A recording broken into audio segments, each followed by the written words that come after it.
What's up, everybody? In this video, we are going to learn how to read an analog input from a photoresistor.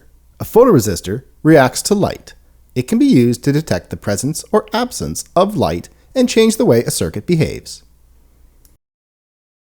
Start off by logging into Tinkercad using your course username. Select Circuits in the menu under your designs. You will see our basic setup circuit that we made in an earlier video.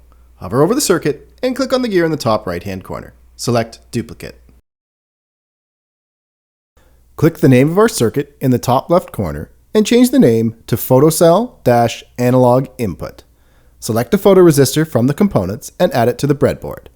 The photoresistor has two terminals. We are going to connect one to ground and the other to power. We're going to add a pull-down resistor to reduce the current flowing through the photocell. The resistor will affect the readings from the photocell. This is something we'll look at later in the video.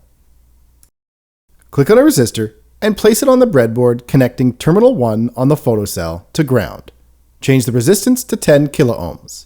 Add a red wire that connects terminal 2 to power. Last, add a wire from terminal 1 to pin A0 on the Arduino.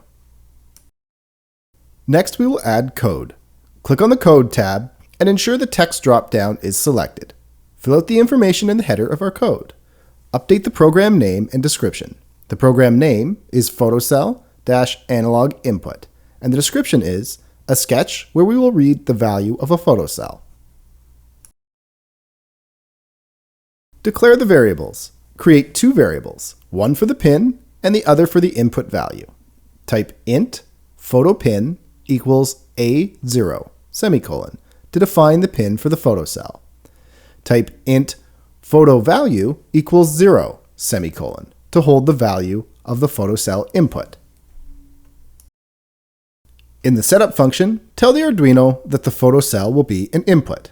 Type pin mode, open bracket, photopin, comma, input, close bracket, semicolon. Next, we will read the value of the photocell. In the loop function, type photovalue equals analog read, open bracket, photopin, close bracket, semicolon, to read the photocell as an input. Below, add serial.println, open bracket, photovalue, close bracket, semicolon, to debug. Click Start Simulation and open the serial monitor. Click the photocell and slide the handle back and forth. You should see lower values when you drag the handle towards the dark, and higher values when you slide towards the light. You will notice that the values with the 10 kiloohm resistor are not giving us great readings. The photoresistor is a type of component that we need to test and calibrate it for the environment where it will operate. You can try changing the value of the resistor to see how it affects the readings. When you build the physical circuit, use a 10 kiloohm resistor. Let's add a conditional statement in our code to detect different light levels. Add if, open bracket, photo value is less than 100, close bracket, open curly brace, close curly brace, else if, open bracket, photo value is less than 400, close bracket, open curly brace, close curly brace, else if, open bracket, photo value is less than 800, close bracket, open curly brace, close curly brace, else, open curly brace, close curly brace. These values can be changed and updated as you test your circuit. Inside the curly braces for each conditional statement, add a serial print line to indicate the light level. The first is dark, next dim, then light, and last bright.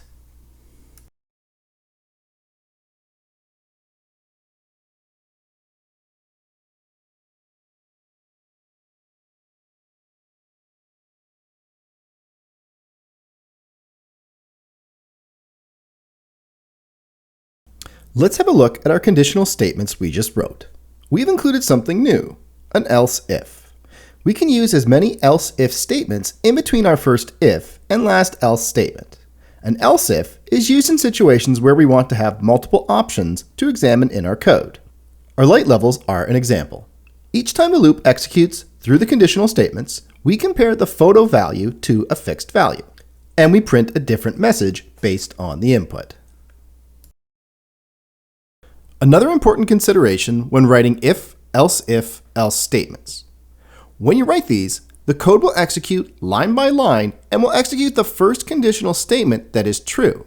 Because you are coding the logic, you can sometimes create situations where multiple conditional statements can be true. When I wrote my statements, I used the same operator to compare my variable to a constant value. I then gradually increase this constant.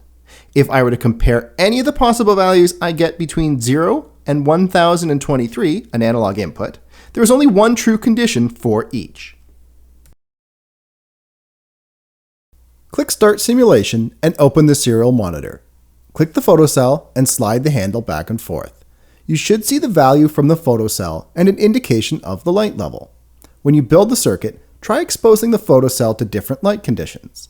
For example, try covering the photocell with your hand, or try shining a light on it, and see how the values change.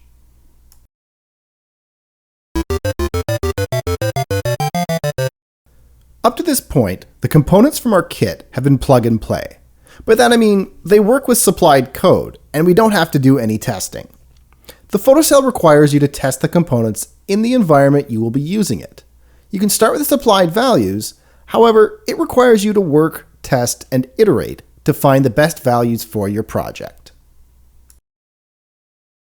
At the end of this video, you should have a better understanding of how to read an analog input from a photocell, and how to use a conditional statement to interpret the values.